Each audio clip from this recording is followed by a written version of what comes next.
और ससम्मान आपके व्याख्यान के लिए आमंत्रित करते हैं। आदरणीय अशोक जी सोम। जी, सभी को नमस्कार। आवाज आ रही? जी सर, आ रही है आपकी आवाज। जी, सभी को नमस्कार। मेरी आवाज पहुंच रही है? अशोक जी, आवाज बहुत अच्छे से और स्पष्ट रूप से हम तक पहुंच रही है, हम सब तक पहुंच रही है। मेरे लिए प्रसन्नता की बात है, आज आभासी रूप से ही सही आप सब लोगों से मिलने का अवसर प्राप्त हुआ। आपके बीच अपने विचार रखने का भी अवसर मिला। जी, आज गुरु पूर्णिमा का शुभ दिन भी है और फिर 23 जुलाई का विशेष दिन भी है। सामान्यतः 23 जुलाई को हम जिन लोगों को याद करते हैं, प्रमुख रूप से उसमें दो व्यक्तित्व हैं जिनका स्मरण स्वाभाविक रूप से ही होता है। उसमें लोकमान्य तिलक जी, जिनको लोकमान्य बाल गंगाधर तिलक इस नाम से महाराष्ट्र में जाना जाता है। यह उच्चारण महाराष्ट्र में चलता है, बाकी सब जगह तिलक जी के नाम से ही लोग जानते हैं। दूसरा व्यक्तित्व है हुतात्मा चंद्रशेखर आजाद का। उनकी भी आज जयंती है, तो उनका भी स्मरण इस दिवस पर हमको होता ही है। ये भी एक विशेष बात है कि दोनों ही स्वतंत्रता में संघर्ष करते हुए, देख सुदर्शन गए, सुदर्शन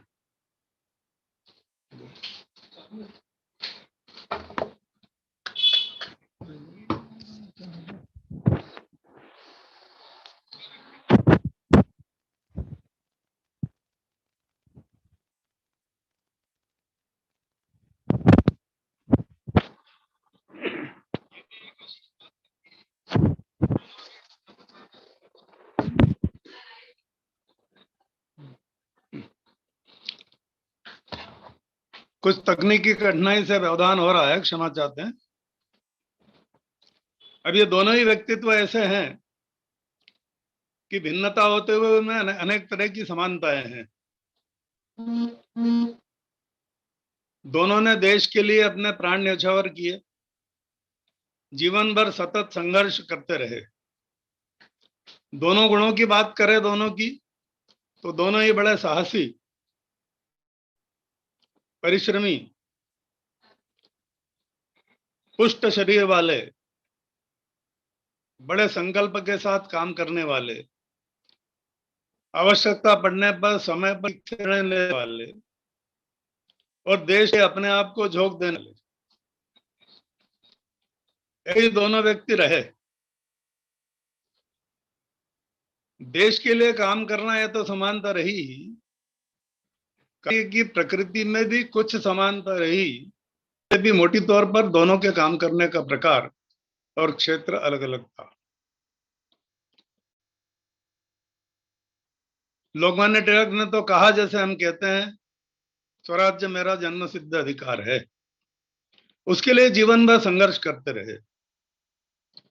देश के लिए बलिदान हो जाना एक बात है, देश के लिए जीना एक बात है।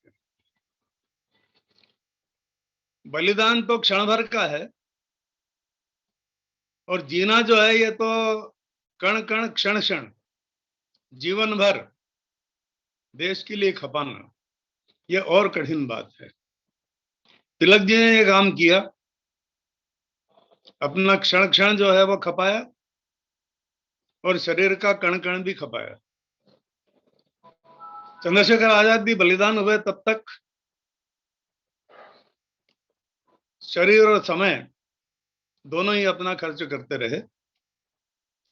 और चूंकि बलिदान की पराकाष्ठा, समर्पण की पराकाष्ठा ये दोनों ने की, इसलिए जीवन का सार्थक होना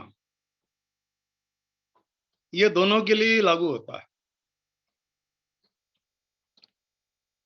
आज विशेष रूप से हम तिलक जी के जीवन के संबंध में बातों का स्मरण करेंगे।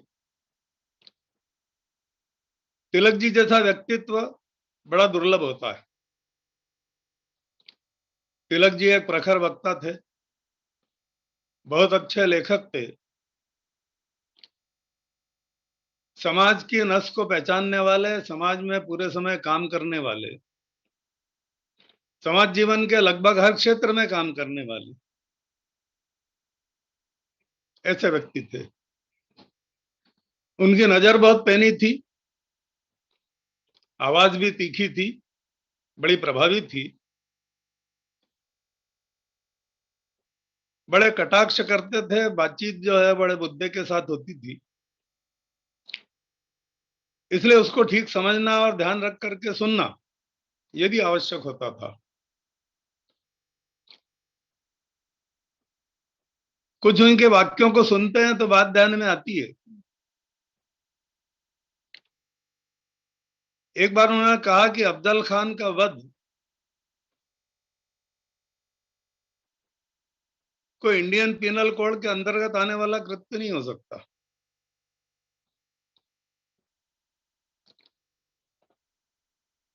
क्या तुम नपुंसक हो? रैंड अभी तक जीवित कैसे है?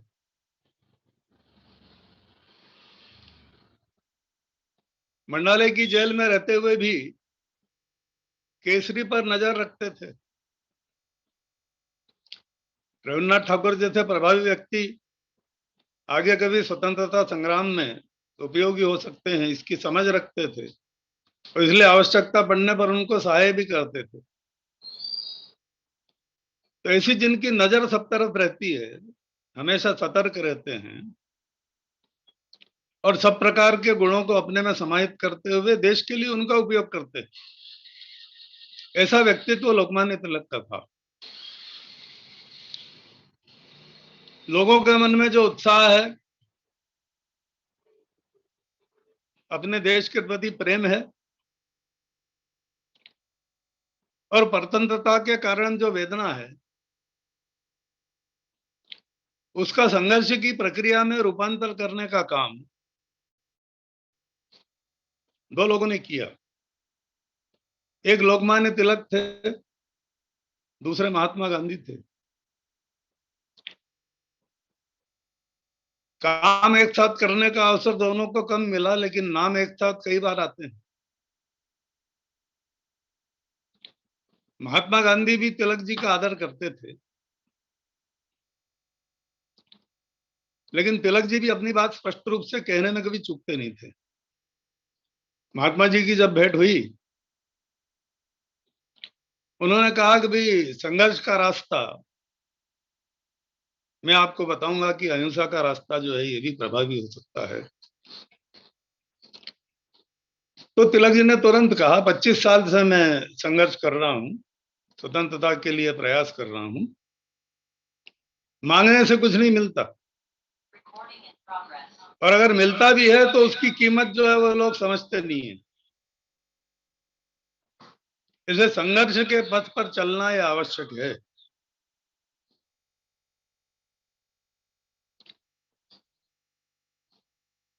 तिलक जी के बाद में मुख्य तौर पर प्रभावी रूप से देश के सामने रहने वाले नेताओं में गांधी जी रहे।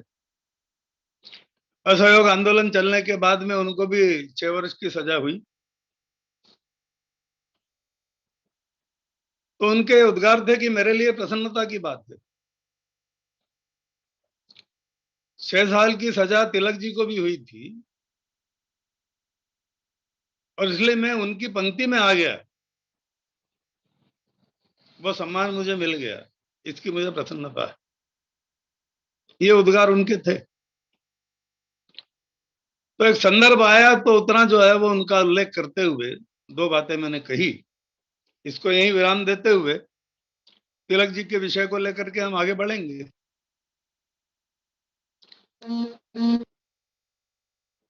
मोटी तौर पे जो बातें तिलक जी के संदर्भ में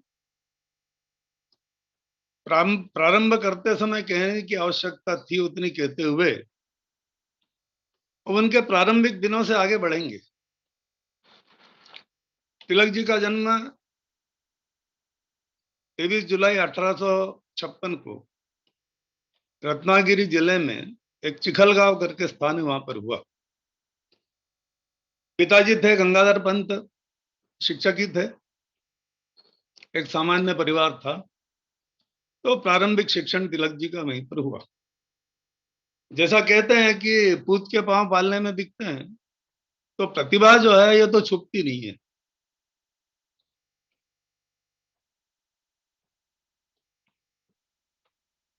प्रारंभ में ही उस प्रतिभा के दर्शन हो जाते हैं। विद्यालय में पढ़ाई करने के लिए गए तो बुद्धि तो प्रखर थी। कक्षा में बैठते थे तो कुछ अलग ही प्रभाव वो छोड़ते थे। अब छोटी कक्षाओं में तो शिक्षक पढ़ाते हैं, विद्यार्थी चंचल रहते हैं, हल्ला गुल्ला भी होता है, सब कुछ चलता है। वो सब होने के बाद भी बुद्धि की प्रखरता ये कहीं ना कहीं नजर आती थी। तो दो तीन बातें विद्यालयीन समय की उनकी जो स्मरण आती है, तो एक किस्सा तो हमने सबने सुना ही होगा कि शिक्षक कक्षा में आए तो मूंगफली के छिलके पड़े हुए थे। सबको डांटा। शिक्षक ने पूछा, भाई किसने किया है? कोई बोलने को तैयार नहीं था। उन्होंने, भाई सबको सजा मिलेगी, इसलिए बेंत की मार सबको पड़ेगी, हाथ आगे करना, मार खाना। शिक्षक ने प्रारंभ किया। तिलक जी के पास पहुंचे तो तिलक जी ने कहा कि मैंने कोई गलती नहीं की है और मैं सजा भी नहीं भुगतूंगा। तो कहा कि फिर नाम बताओ किसने किया। उन्होंने कहा नाम भी नहीं बताऊंगा, ये चुगली करना जो है ये भी मुझे पसंद नहीं है, तो नाम भी नहीं बताऊंगा और मैंने जो है कुछ गलती की नहीं है, इसलिए सजा भी नहीं भुगतूंगा। दूसरे दिन पिताजी को लेकर के जाना पड़ा विद्यालय में। तो जो भी हुआ आगे चलता था, सवाल कुछ पढ़ाना चलता था तो चूंकि प्रखर बुद्धि थी इसलिए सब पता रहता था। घर पर भी पिताजी शिक्षक ही थे तो कई चीजों की पूर्व तैयारी कर लिया करते थे। कोई सवाल पूछते थे तो तुरंत उत्तर दे देते थे। कभी शिक्षक ने पूछा कि 5 भेड़े जो है एक खेत को 28 दिन में चर जाती है, इसको 20 दिन में चरना है, पूरी करना है, तो कितनी भेड़ों को छोड़ना पड़ेगा? तो सवाल पूरा होते ना होते तिलक जी ने तुरंत कह दिया 7। तो जैसे छोटे बच्चे रहते, कुतूहल रहता है, तो ऐसे उत्तरों पर कुछ माहौल भी बन जाता है। शिक्षक को भी गुस्सा आया। उसने कहा, तुमने किया है क्या? सवाल बताओ जरा। तो देखा पट्टी में तो सवाल याद है, तो करने की जरूरत क्या है? तो ऐसी प्रखरता थी। कोई सवाल शिक्षक हल कर रहे थे बोर्ड के ऊपर तो इन्होंने पहले ही कर लिया, उत्तर भी बता दिया। उन्होंने कैसे किया, इन्होंने विधि बताई। अब वो विधि अलग थी, शिक्षक कर रहे थे, वो विधि अलग थी। तो उन्होंने कहा ऐसे नहीं, ऐसे करना पड़ेगा। उन्होंने कहा इसमें गलती क्या है? तो प्रधानाचार्य के पास गए, शिकायत हुई। उन्होंने शिक्षक को भी बुलाया, उनकी बात भी सुनी। जब ध्यान में आया कि इनकी बात सही है, तो जिस तरीके से ठीक करना था उन्होंने बातचीत करके मामले को ठीक किया। भाषा के भी अच्छे ज्ञाता थे। कुछ लेखन करना था, लिख करके ले गए तो एक शब्द था उसमें संत। तो शिक्षक ने कहा यह गलत है। भाई ये गलत नहीं है, ये सही है। उन्होंने कहा ऐसा नहीं, ऐसा होना चाहिए। उन्होंने कहा ये भी सही है, लेकिन मेरा गलत है ऐसा नहीं कह सकते। तो क्या था? उन्होंने कहा संत जो है स के ऊपर बिंदी भी लगा सकते हैं, न में हलंत भी लगा सकते हैं, और आधे न के साथ तभी जोड़ सकते हैं। ये सब सही है। तो न केवल बुद्धिमान थे, प्रामाणिक भी थे, विश्वास के साथ अपनी बात सही है तो उसको कहने में डरते भी नहीं। और ये चूंकि स्वभाव था, इसलिए स्वभाव आगे तक भी निरंतर रहा। तो विद्यार्थी जीवन ऐसे बीता। बाद में पिताजी को पुणे जाना पड़ा, तो साथ में इनको भी जाना पड़ा। तो थोड़े दुखी थे, नए नए मित्र बनाना पड़ेंगे, पहले मित्र सब छूट जाएंगे। पिताजी ने समझाया कि भाई जाने के बाद वहां भी मित्र बन जाएंगे। तो वहां पर जाके हाई स्कूल में अध्ययन प्रारंभ हो गया। डेक्कन कॉलेज में जो है पढ़ते थे, 10वीं से आगे तक की पढ़ाई चली। लेकिन उस समय शरीर इनका बड़ा कमजोर था। तो जैसी मन में कल्पनाएं थी, तो इस बात के प्रति भी वो स्पष्ट थे कि स्वस्थ शरीर होना ही आवश्यक है। तो शरीर को बनाने के लिए भी 1 वर्ष उन्होंने खर्च किया। खूब व्यायाम करते थे, तैरने जाते थे, नौकायन भी खूब करते थे, और इस प्रकार से उन्होंने अपने शरीर को बहुत मजबूत बनाया। अभी जैसे हम कहते हैं कि उच्च शिक्षा के लिए ड्रॉप लेने की परंपरा है, पर शरीर को ठीक करने के लिए कोई ड्रॉप ले ले, 1 वर्ष भर खर्च कर दे, ये लोकमान्य तिलक जी ने उस समय में किया, उस जमाने में किया। कॉलेज की मेस में भोजन करने के लिए 16 पहन करके जाते थे। तो आगरकर जी उनके मित्र थे, वो कहते थे भाई ये क्या बात है, और भी विद्यार्थी कहते थे। तो उन्होंने वैज्ञानिक आधार पर उसका महत्व समझाया। भाई ये जो कपड़ा होता है उसके ऊपर जीवाणु, कीटाणु, पखेरु ये टिकते नहीं, इसलिए बिना व्यवधान के शांति से प्रेम पूर्वक भोजन किया जा सकता है। कोरोना के इस काल में इस बात का महत्व अब लोगों को समझ में आया। वैज्ञानिकों ने भी ये कहा कि भाई किस किस चीज पर जीवाणु, कीटाणु कितने समय तक टिकते हैं, कोविड के वायरस कितने समय तक टिकते हैं, तो उसमें न्यूनतम जो है वो इस कपड़े पर टिकते हैं। तो हमारे यहाँ प्रारंभ से जो परंपराएं रही वो सब वैज्ञानिक परंपराएं थी, और इसलिए ऐसी अनेक बातें आज के इस समय में लोगों को ध्यान में आई। ये जो प्राकृतिक आपदा आई, इसने ऐसी कई बातों से लोगों को अवगत कराया और कुछ प्रकार की सीख भी दी। बाद में वहीं से उन्होंने ग्रेजुएशन भी किया और एलएलबी भी किया। एलएलबी के बाद में स्वाभाविक रूप से आगे कुछ व्यवसाय करना, वकालत करना आदि आदि बातें मन में आती है। उनके जीवन का ध्येय स्पष्ट था, उसमें प्राथमिकता थी स्वतंत्रता के लिए संघर्ष की, और इसके लिए अगर आंदोलन खड़ा करना है तो अच्छे लोग तैयार करना, नीतिवान लोग, साहसी लोग, स्वाभिमानी लोग, संघर्ष के लिए तत्पर रहने वाले लोग, सत्य कथन करने वाले। और ये अगर तैयार करना है तो इसका सबसे सशक्त और प्रभावी माध्यम ये तो शिक्षा का ही हो सकता है। इसलिए अपने मित्र आगरकर जी के साथ में शिक्षा के क्षेत्र में जाने का ये विचार उनका बना। न्यू इंग्लिश स्कूल की स्थापना उन्होंने की। बाद में डेक्कन एजुकेशन सोसाइटी बनाकर उसके अंतर्गत भिन्न भिन्न शिक्षण संस्थाएं ये प्रारंभ हुई। शिक्षा का क्षेत्र ऐसा है कि समर्पित भाव से काम करने वाले, अपने आप को झोंक कर विद्यार्थियों के लिए प्रयास करने वाले ऐसे शिक्षक अगर मिलते हैं तो शिक्षण संस्थाओं की स्वाभाविक रूप से प्रगति ये बड़ी तीव्रता से होती है। और वैसा ही अनुभव आया। डेक्कन सोसाइटी के अंतर्गत अन्य शिक्षण संस्थाएं भी प्रारंभ हुई।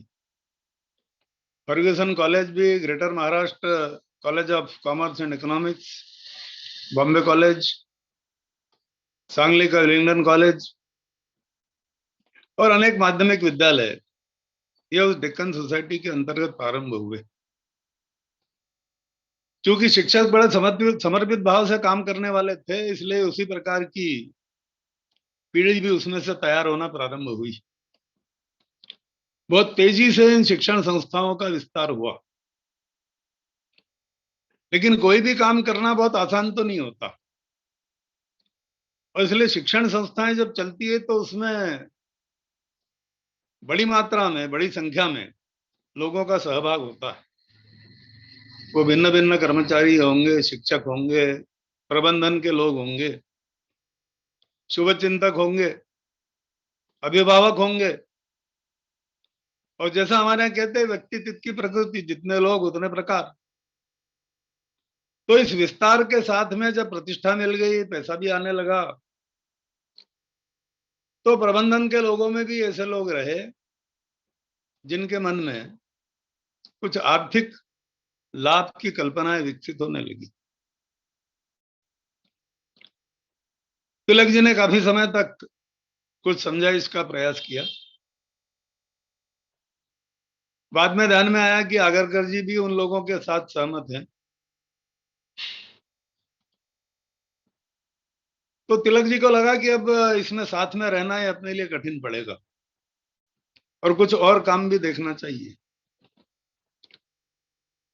तो चूंकि जन जागरण के काम में रुचि भी थी, सिद्धहस्तता भी थी, तो पत्रकारिता के क्षेत्र में कुछ आगे जाया जाए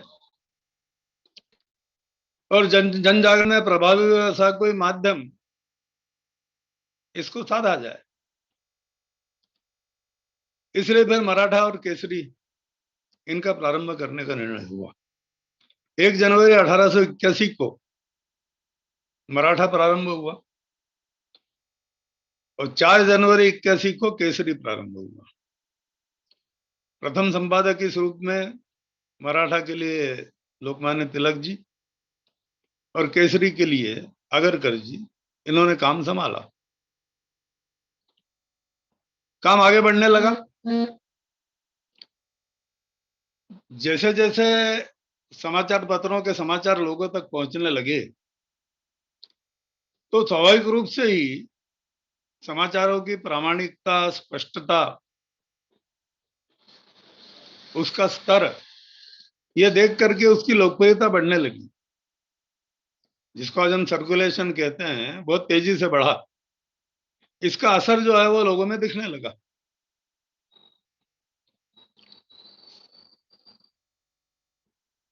और सरकार को इसके कारण तकलीफ होना भी प्रारंभ हो गई, क्योंकि स्वाभाविक रूप से जन जागरण होगा तो सरकार के लिए तो कठिनाई का कारण बनेगा ही। इसलिए वैसा वातावरण जब बनने लगा तो सरकार की वक्र दृष्टि भी इधर होने लगी। काम साथ चलता गया और शिक्षण संस्थाओं की जैसी स्थिति थी तो तिलक जी उन व्यवस्थाओं को जैसी लोग चाहते थे वैसी करने के लिए समर्थन नहीं कर सकते थे। इसलिए 1890 में तिलक जी उन शिक्षण संस्थाओं से पृथक हो गए। क्योंकि एलएलबी किया हुआ था और संस्थाओं से अलग होने के बाद में कुछ और भी व्यवस्था घर के लिए करने की आवश्यकता थी, तो लॉ के विद्यार्थियों के लिए मार्गदर्शन का काम तिलक जी अलग से करने लगे। जैसे मैंने कहा कि तिलक जी की नजर सभी तरफ होती थी, तो उस समय कोल्हापुर के महाराज राजाराम जी, इनके निवर्तमान होने के पश्चात उनके दत्तक पुत्र शिवाजी राव ये उस स्थान पर आए। और अंग्रेज सरकार ने बड़ी निर्दयता के साथ, क्रूरता के साथ उनसे व्यवहार करना प्रारंभ किया। ये बात तिलक जी को बिल्कुल ठीक नहीं लगी। तो कुछ भी गलत दिखता है तो चुप बैठना है तो उनके स्वभाव में था ही नहीं। इसलिए तिलक जी ने जो है वो उस बात को लेकर के सरकार के खिलाफ लिखना प्रारंभ किया।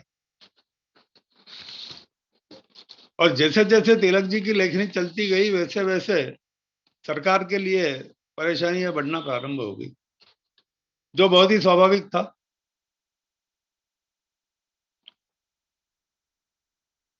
और इसके कारण से उन लेखों को लेकर के सरकार के विरोधी काम करने में तिलक जी ने भाग लिया, लोगों को उकसाने का काम किया, आदि आदि बातें कह करके अलग अलग आरोप उन पर लगा करके, और आगरकर जी और तिलक जी दोनों को 4 माह का कारावास ये घोषित कर दिया। डोगरी जेल में उसके कारण से इनको रहना पड़ा। वहां से वापस आए। अगला जो समय था वो भी बड़ा महत्वपूर्ण था। समय निकलने के साथ साथ लोगों का सहभाग, लोगों का प्रतिसाद ये बढ़ता जा रहा था और काम की आवश्यकता ये भी दिनों दिन बढ़ती ही जा रही थी स्वाभाविक रूप से।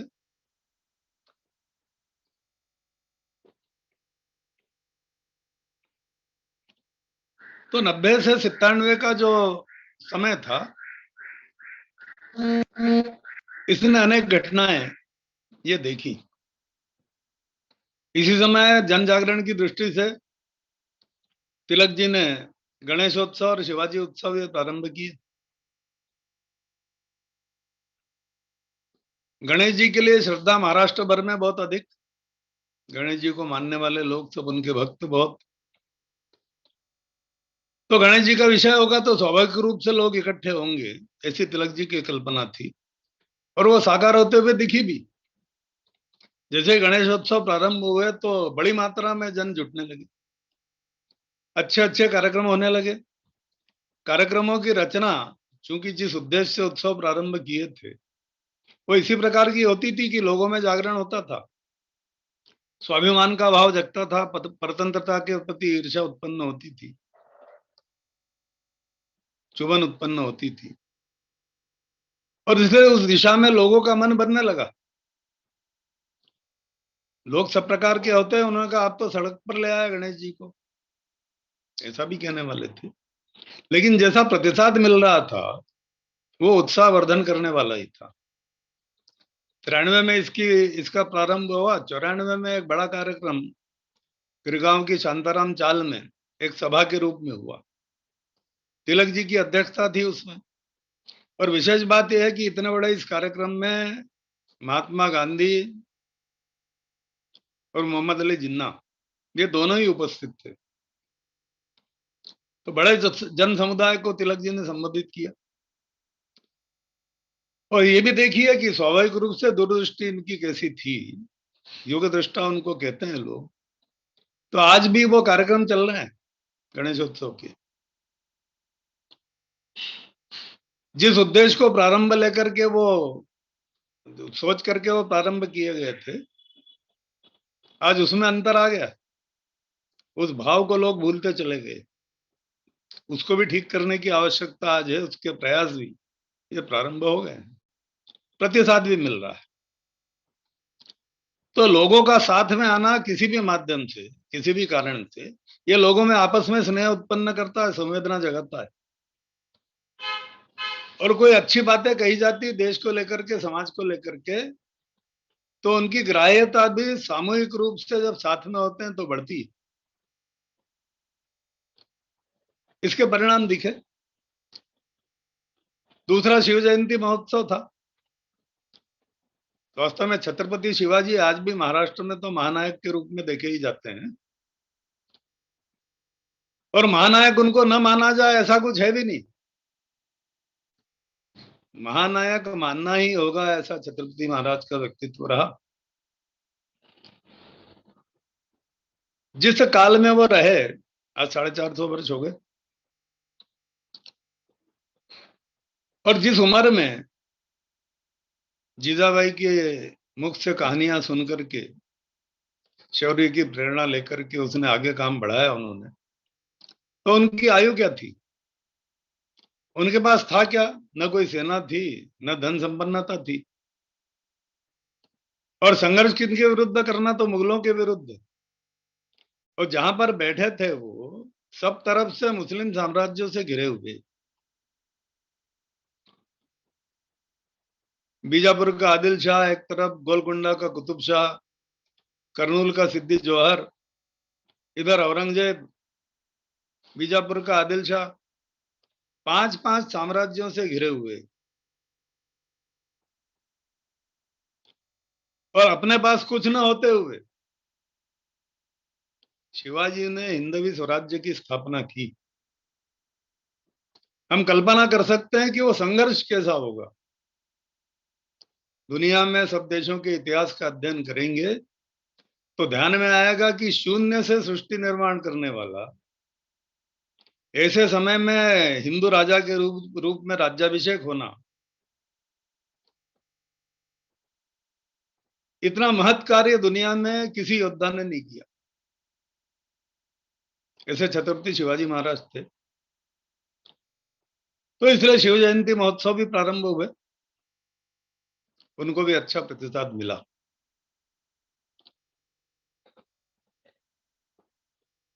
तो तिलक जी का यह चिंतन, ये व्यावहारिक रूप से कितना प्रभावी और लाभकारक रहा, आज भी हमको देखने को मिलता है। 1896 में अकाल पड़ा। ये जो 19वीं सदी थी, इसमें भारत में जो है वो अधिकतम बार अकाल पड़ा। सदी के आखिरी 25 वर्षों में कम से कम 18 बार देश में अकाल का साम्राज्य रहा।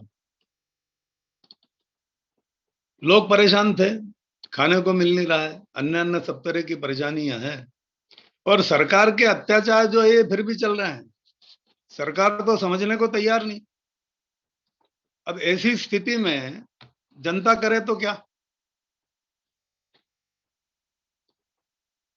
तो त्राही त्राही थी, हाहाकार था सब तरफ। जबकि फरवरी 97 में ही एक बिल पास हुआ था, उस अधिनियम के अंतर्गत अकाल की स्थिति में अगर फसल में कमी आती है, उत्पन्न कम होता है, तो लगान माफ करने का प्रावधान था। अन्य अन्य प्रकार से सहयोग करने के लिए सरकार की बाध्यता थी। 76 में बिल पास होने के बाद भी 96 तक भी उसका क्रियान्वयन सरकार नहीं कर रही थी। तो स्वाभाविक रूप से रोष तो था, और उसी में जो है वो कुछ वृद्धि करने के लिए प्लेग का भी आगमन हो गया। प्लेग की महामारी जो है सब तरफ फैल गई। वो तो भयावह था। आज की हमारी महामारी जो हमने देखी, इतने संसाधन होने के बाद भी उससे निपटना ये कितना कठिन हुआ। तो जिस समय ऐसी महामारियों के लिए कोई इलाज नहीं था, सरकार के पास भी नहीं था, तो स्वाभाविक रूप से उसका फैलना ये अवश्यंभावी था। पुणे में फैला हुआ प्लेग धीरे धीरे जो है मुंबई तक आ गया, इतना उसका विस्तार हो गया, और सरकार की तरफ से सहयोग की बजाय अत्याचार बढ़ते जा रहे थे। जब ये विस्तार काफी होने लगा तो उसके अध्यक्ष के रूप में प्लेग राहत समिति के रैंड को भेजा गया। अब वो राहत तो क्या, रैंड जो है उसके विपरीत काम करने लगा। अत्याचार इतने बढ़ गए, क्योंकि प्लेग निवारण के लिए समिति बनी और उसके लिए क्रियान्वयन करने के लिए जिनको अधिकारी बनाया, उनको सरकार ने अधिकार भी पूरे दे दिए। तो हर घर में घुसना, लोगों को प्रताड़ित करना, मारपीट, लूटपाट, महिलाओं को सताना, ले जाना, सब प्रकार के काम चलने लगे। सरकार के सामने कुछ करना, संघर्ष के लिए खड़े होना, ये आम आदमी के लिए तो बड़ा कठिन था। तिलक जी भी इसके कारण से काफी रुष्ट हो गए। उन्होंने अपने कार्यकर्ताओं को जो है वो तलाशी लेने के लिए जाने वाले पुलिस अधिकारियों के साथ में भेजना प्रारंभ कर दिए, लेकिन फिर भी त्रासदी रुकने का नाम नहीं लगी। सत्याग्रह बंधु जो है वो गए तिलक जी के पास में, उन्होंने कहा कि भाई कांग्रेस तो कुछ नहीं कर रही है। तिलक जी का एक लेख था, उसी के एक वाक्य को उन्होंने सामने रखा। तिलक जी ने कहा ठीक है, तुम क्या कर रहे हो, भजन कीर्तन ही कर रहे हो ना। वो तीनों भाई भजन कीर्तन का काम करते थे, कीर्तन का। तो सुन करके मन में बड़ा क्रोध आया। सुन के चले तो गए, लेकिन तय कर लिया कि इस रैंड को जो है जिंदा नहीं रहने देंगे। योजना बनी, हथियार भी जैसे चाहिए थे वैसे एकत्रित हुए, देख रेख भी हुई, आने जाने का रास्ता भी देखा। विक्टोरिया के राज्यारोहण के 60वें वर्ष के अवसर पर समारोह होने वाला था। आयर्स ने जो है अपने घर पर जो है समारोह रखा था। आयर्स जाने वाले थे वहां, लोकमान्य तिलक भी उस कार्यक्रम में पहुंचने वाले थे। समारोह हुआ, समारोह में गए, रैंड भी गए, तिलक जी भी प्रतिष्ठित नागरिक के नाते उसमें आमंत्रित थे, वो भी गए थे। समारोह समाप्त तो हुआ, तिलक जी वापिस आ गए उसी रास्ते। पुलिस की व्यवस्था पहले से ही थी, एक जूते की माला बना करके हर जूते के ऊपर रानी का चित्र लगा करके रास्ते में कोई टांग दी गई थी। उसके कारण भी बड़ी अफरा तफरी मची हुई थी।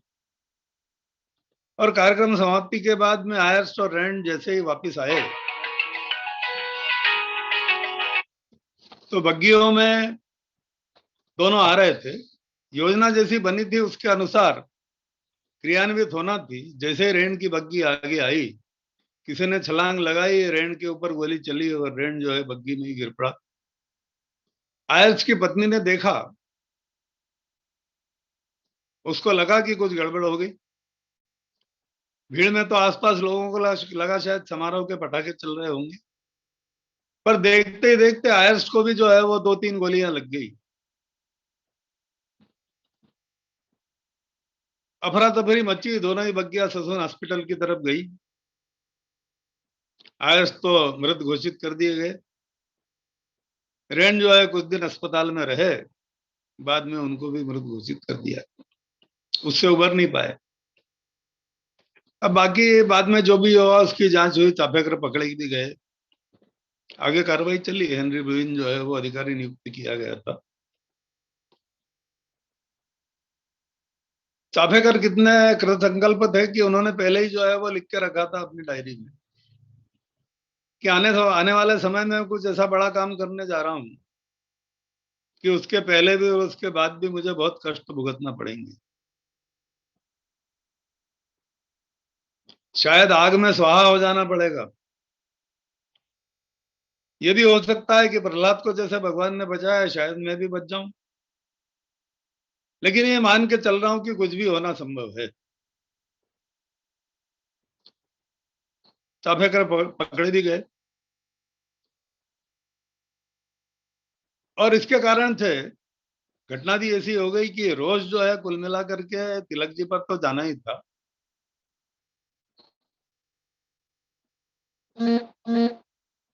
तो केसरी में तिलक जी ने लेख लिखा, जो अत्याचार चल रहे थे उनको लेकर के भी उन्होंने कहा क्या सरकार पागल हो गई है। लेख भी बड़ा प्रखर था और ये घटना भी हो गई। राजद्रोह का मुकदमा जो है तिलक जी पर चला। 27 जुलाई 27 जुलाई को तिलक जी की गिरफ्तारी हो गई, 97 को। अब स्वाभाविक रूप से इन सब के लिए तिलक जी तैयार तो थे ही। वैसे तो हत्या का मामला ही तिलक जी के ऊपर चलना था, लेकिन सबूत न मिलने के कारण से हत्या का आरोप उन पर नहीं लग पाया और इसलिए जितना संभव हुआ करके भी सरकार ने उनको जेल में डालने का काम तो कर ही दिया।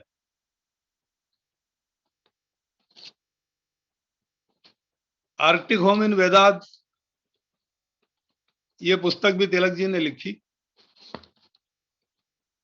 इसको देख करके ध्यान में आता है कि उनकी बुद्धिमत्ता, उनकी प्रखरता कितनी थी। ओरायन भी वो पहले ही लिख चुके थे। तो किसी भी परिस्थिति में मन को शांत रखते हुए ठीक से काम को आगे बढ़ाना, यह उनकी अद्वितीय क्षमता थी। अब ये होते होते जेल में यातनाएं भुगतते भुगतते शरीर तो जैसा भी था उस पर प्रभाव तो पड़ा। छूट करके आए तो बहुत तेजी से जो है ठीक होने का प्रयास उन्होंने किया, उसमें सफलता भी उनको मिलने लगी। 2-3 वर्षों तक लेखन का काम उन्होंने किया। अब ये होने तक नई चुनौतियां तो एक के बाद एक आती जा रही थी। तो बंग भंग का जो है वो सरकार का प्रयास हुआ, बंग भंग की घोषणा हो गई। अब उसके खिलाफ आंदोलन चलना स्वाभाविक ही था, तो आंदोलन हुआ।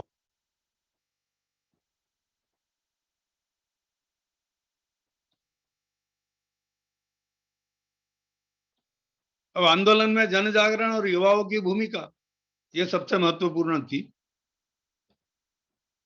उसमें भी स्वदेशी का महत्व लोगों को समझाना, उसके उपयोग के लिए प्रेरित करना और विदेशी का बहिष्कार करना, विदेशी उत्पादों की सामग्री की होली जलाना, ये काम भी जो है वो तेजी से चलने लगी।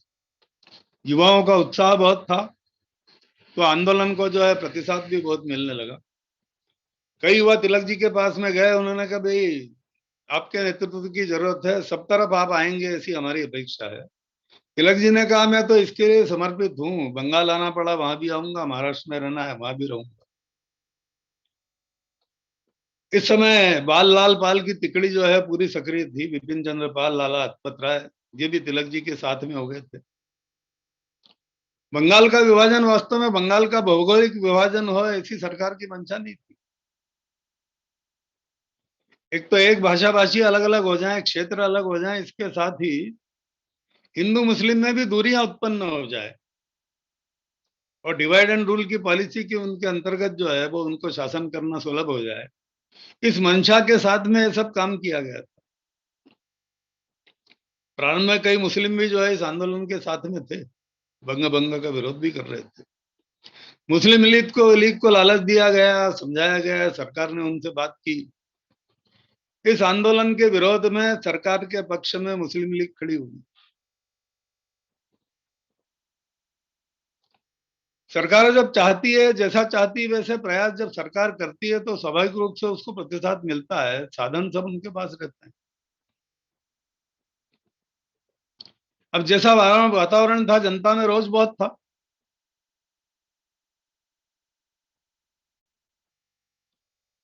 खुदीराम बोस एक क्रांतिकारी हो गए, एक जिला न्यायाधीश पर बम फेंक कर उन्होंने उसकी हत्या कर दी। तो जो अफरा तफरी थी, जो रोष था, उसमें और वृद्धि हो गई।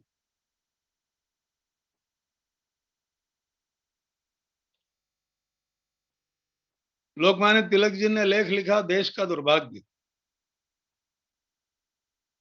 वो तो स्वाभाविक उनका लेख था, तो उसके कारण से उसमें घी डलने का काम हुआ वातावरण में, और प्रज्वलित हुआ। सरकार तो चाहती थी, रोष उसका था ही। सरकार ने उस लेख को लेकर के फिर राजद्रोह का मामला जो है तिलक जी के खिलाफ चलाया। तिलक जी पहली बार भी दूसरी बार भी ये कहते रहे कि अपनी बात, सत्य बात जनता के सामने रखना, ये अगर राजद्रोह है तो इस राजद्रोह के कानून में परिवर्तन करने की आवश्यकता है। इस बात को रखने से कैसे रोका जा सकता है? बम बनाना माना कि गलत है, नहीं बनना चाहिए, लेकिन बम बनाना और उनको फेंकना, उसमें किसी का हताहत होना, ऐसी परिस्थितियां क्यों निर्माण हुई? इसके लिए तो सरकार जिम्मेदार है।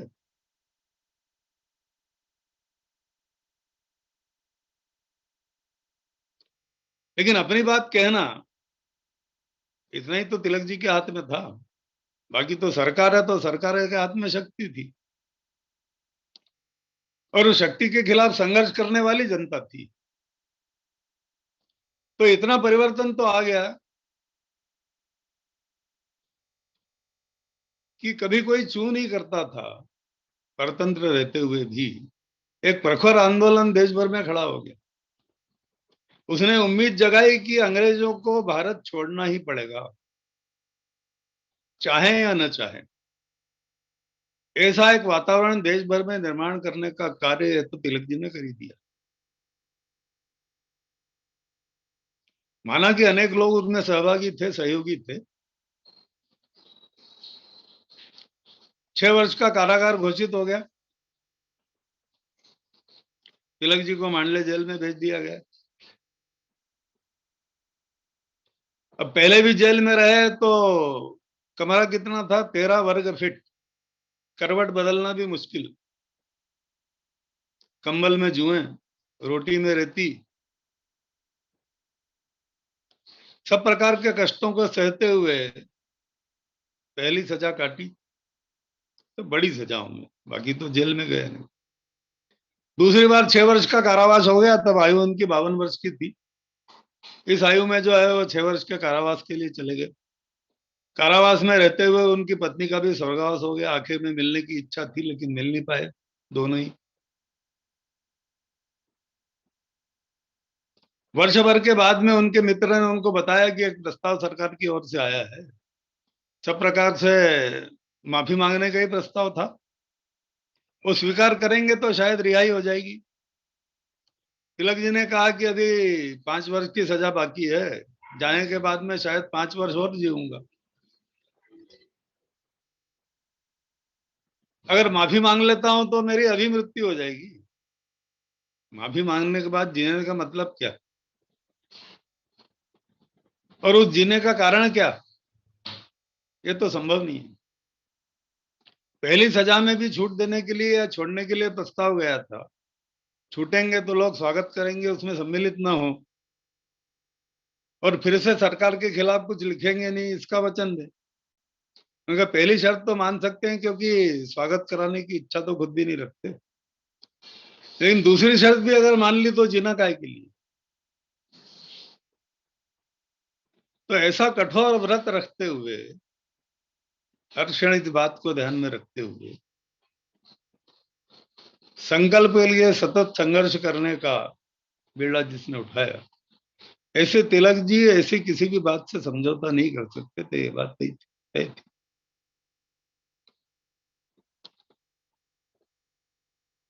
24 जून 2008 को मंडाले जेल में उनको भेजा गया था। वहीं रहते हुए सश्रम कारावास की सजा में छूट दे करके बाद में 5 साल साधारण कारावास था। अध्ययन करने की सुविधा थी, काफी अध्ययन उन्होंने किया, फ्रेंच और जर्मन भाषाएं भी वहीं पर खुद सीखी साहित्य में से। अंग्रेजी संस्कृत के तो अच्छे जानकार वो थे ही, और एक बड़ा काम जो है वो गीता रहस्य, ये लिखने का उन्होंने वहां पर किया। 8 जून 2014 को 1914 को वहां से मुक्ति हुई। वापस आए, 16 तारीख को पुणे पहुंचे। वापस आने के बाद में मन में विचार तो सब यही चल रहे थे। कांग्रेस में जो 2 गुट हो गए थे प्रखरता से, उनको मिलाने के बहुत प्रयास तिलक जी ने किए, लेकिन सफल नहीं हुए। बाद में उन्होंने होम रूल लीग की स्थापना की। होम रूल लीग मतलब क्या, तो अपने द्वारा अपने शासन की व्यवस्थाएं, घर के द्वारा संचालन,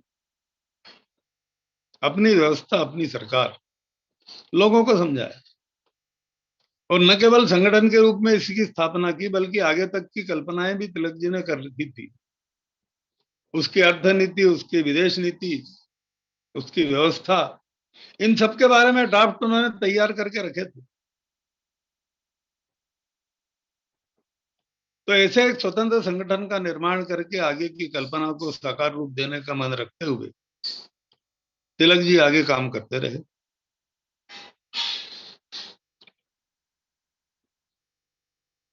एक और काम मानो उनके लिए तैयार था।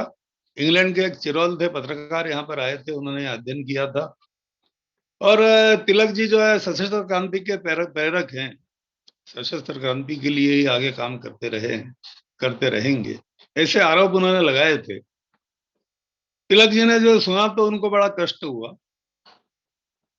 उन्होंने मानहानि का मुकदमा उसके खिलाफ लगाया। उसके लिए फिर से 13 माह के लिए उनको लंदन भी जाना पड़ा, पैसा भी खर्च हुआ, कष्ट भी हुए। वहां से वापिस आए, आने के बाद 60 वर्ष पूरे हुए, उसका समारोह मनाया गया। समारोह में बड़े बड़े लोग जो है वो इकट्ठे हुए, सम्मान भी हुआ। 1 लाख की थैली और 85 पत्र उनको भेंट किया गया।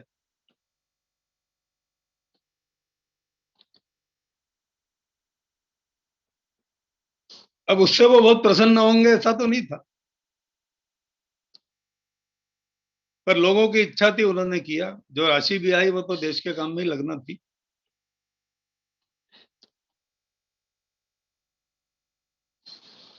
तो कुल मिला के उनके जीवन का क्रम कैसा रहा, कभी विश्राम नहीं किया, अंत तक संघर्ष करते रहे। और न केवल संघर्ष करते रहे, लाखों लोगों को, करोड़ों लोगों को इसकी प्रेरणा देते रहे। ये और बड़ा काम है। खुद संघर्ष करना, बलिदान हो जाना, इससे बड़ा काम यह है कि लोगों को इसके लिए प्रेरित करना। तो ऐसे एक दिव्य पुरुष के रूप में तिलक जी हमारे के बीच में रहे। अपना जीवन सारा जो है वो देश के लिए झोंकते हुए, कष्ट करते हुए 1 अगस्त 1920 को उनका शरीर शांत हो गया। हम सबके बीच से वो चले गए, लेकिन अनेक स्मृतियां हमारे बीच में छोड़ गए, अनेक ऐसे कार्य जो हमने करना चाहिए, इसकी प्रेरणा जो हमको दे करके गए। तो ऐसा लगता है कि 23 जुलाई के इस दिन उनके जीवन का स्मरण करते हुए आने वाले समय में हमें क्या दिशा दर्शन उससे मिलता है, उसका स्मरण करते हुए उस पथ पर चलने का प्रयास हम करेंगे। तो इस प्रकार से इन विभूतियों का स्मरण करना सार्थक होगा, ऐसा मुझे लगता है। आज के इस अवसर पर इतना ही निवेदन करते हुए अपने कथन को मैं यहाँ विराम देता हूँ। नमस्कार।